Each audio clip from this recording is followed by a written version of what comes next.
Welcome back to another episode of Rock Boys Football. We are sitting here in the middle of May. I still don't think the college football landscape quite understands how dangerous this Auburn football team can be in the 2025 year. Now, I'm sitting here and saying I kind of understand why a lot of casual college football fans are kind of sleeping on this Auburn team. They haven't been all that good the last couple of years, but you dive into the roster, you dive into the talent that Hugh Freeze has able to put together for Auburn going into 2025. If this football team is maximized, if they play to the talent that I see on paper on this roster, this team is going to be competing at the highest level of the sport. Now, the conversation I want to get into this afternoon is let's look at the new faces that are coming into this Auburn program and say, hey, who are the guys that need to step up for Auburn to reach their potential in the 2025 year? Now, I think this conversation obviously has to start with Jackson Arnold. We've talked a lot about Jackson over the last couple of weeks, so we're not going to talk about him that much because we've kind of addressed that for a while over the last couple of months. Let's look at the other new faces. If you were to ask the question, what does it look like for Auburn to be a 10-win football team in the 2025 year? Who are the players that we are talking about as all SEC or all American caliber players? That's the conversation I want to get into. Now, what I want to start with here, and kind of a sneaky storyline, is I feel like Hugh Freeze and this Auburn program get this stigma or this notion around this program that they are very transfer portal reliant. I don't think that's necessarily the best way to describe Auburn. Now, when Hugh Freeze first took over this job, they were very transfer portal reliant because they had to be. They didn't have enough talent on this roster to compete in the SEC. Brian Harsin left them in a miserable spot in terms of the talent on this football team. As we're going into year three, Auburn still uses the portal. They brought in 19 new faces, but the vast majority of the new faces that are coming into this Auburn program are depth, rotational guys. You look at the top 5/6 players on this football team that are coming in through the portal, those are your difference makers. And I guess what I'm trying to say is the work that Hugh Freeze has done on the recruiting trail, building the foundation of this roster, has allowed Auburn to be a little bit more selective in terms of the high end players that they're bringing in. Like they're not only bringing in solid football players, they are bringing in some of the better football players that we saw enter the transfer portal over the last couple of months. Yes, Hugh Freeze still uses the portal, but you look at the bulk of this roster, the guys that we expect to be the real difference makers for Auburn, a lot of those guys are guys that have been within this program over the last couple of years.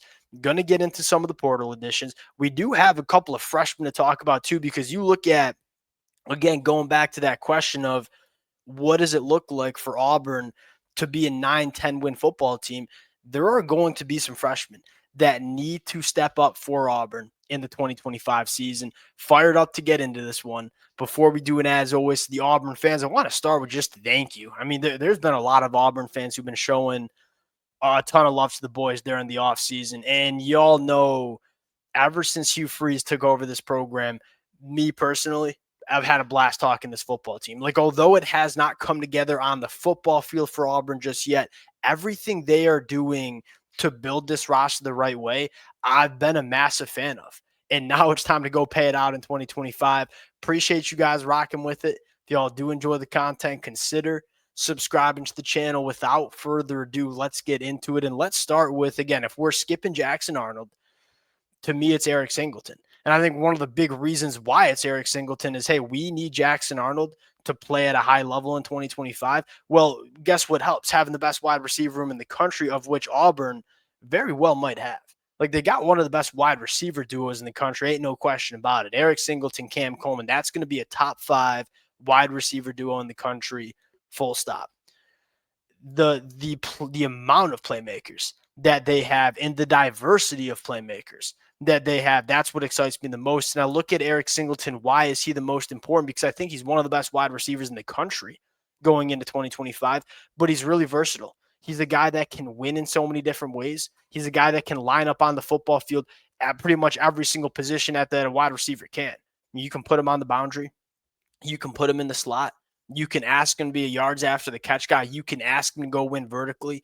Really, really good in those intermediate route trees, creating separation. When you have as much talent in the wide receiver room as Auburn does, it's really important to have guys that can do a lot of different things, because then it allows you to get all your best players on the football field at the same time. Eric Singleton, to me, is that kind of guy. Like, no knock on Cam Coleman. I think Cam Coleman is going to be one of the best wide receivers we see in the country, but he's kind of a prototypical big body X boundary wide receiver. Eric Singleton, he's a guy that he's like a chameleon. He can do pretty much whatever you want as a wide receiver, and that skill set is going to be massive, because you look at the engine of this Auburn offense. It's not going to be the run game. I don't even know if it's going to be Jackson Arnold. It's going to kind of look like it was for Ohio State last year, where the engine are the pass catchers. And you're just going to ask Jackson Arnold to go drive the car. That's kind of the situation that Hugh Freeze has tried to set up. Eric Singleton is going to play a massive role in creating that engine. Number two, let's go Xavier Chaplan. I think I am sky high on him. And you talk about, again, what does it look like for Auburn to be one of the best teams in this conference? It probably starts with Xavier Chaplan, or at least Xavier Chaplan's in the top 5 in terms of maybe one of the best tackles in this conference, which I think he's very capable of doing. Look, if we're having a conversation 8 months from now for Xavier Chaplan to be a top 50 NFL draft pick, I wouldn't be surprised. I think he's a guy that's kind of flying under the radar because he dealt with some injuries during spring. Here's the reason Xavier Chaplin's so important. Number one, he's going to be your starting left tackle in the SEC. With all those elite edge rushes you're going to be trying to have to block up, you want a guy that can hold his own out there. I think Xavier Chaplan can. If you get Xavier Chaplan playing 12-plus games, staying healthy, playing at a high level, keeping Dylan Wade at guard, all of a sudden you create one of the best left sides of the offensive line that we see in the country, with Connor Lew at center, Dylan Wade at left guard, Xavier Chaplan at tackle. You know, the problem that Auburn has gotten into over the last couple of years is they've had to shake it up a little bit because they haven't had good enough tackle play. I think they might have gotten it right with Xavier Chaplan. And again, the conversation around Jackson Arnold is Jackson Arnold didn't have the pass catchers that Auburn's going to be trotting out there at 2025. They also didn't have the offensive line. And Auburn fans know this just about as much as anybody in the country. If you don't have an offensive line that is up to snuff in the SEC, it don't matter about the rest of your football team. You probably ain't going to win that many football games. I think Auburn's done a really nice job with the offensive line, and Xavier Chaplin's going to play a massive role in what this unit can be. Number three, let's go to a freshman, Jordan Crawford. The one of the biggest question marks we have about Auburn is the depth in the middle of the defensive line. It's not the first end guys. You know, that first team of defensive linemen that Auburn's going to be trotting out, I think, is really good. Hey, when you want to win in the fourth quarter of these big games, when you want to win in the month of November, you got to have that rotation on the defensive line, especially with those big bodies on the inside. We're looking for a guy that can hold up at nose.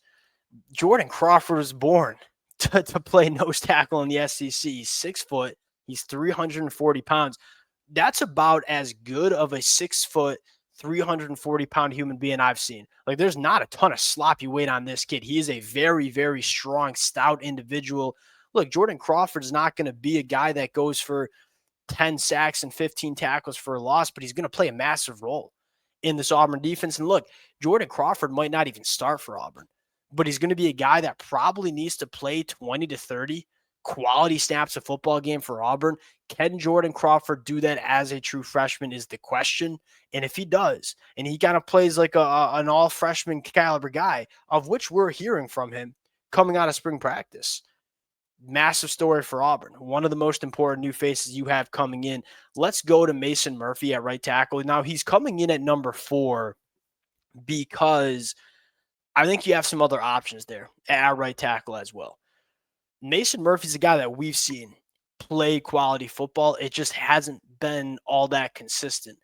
That's kind of the name of the game for Auburn, is like, can we just be a more consistent football team every single Saturday? And it probably starts with Mason Murphy at right tackle.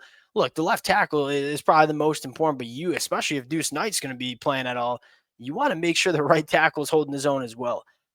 I think Mason Murphy is capable of doing it. Will he do it in 2025? Really big storyline. But at the end of the day, Auburn was able to grab a guy in Mason Murphy that's played a lot of Power 4 football.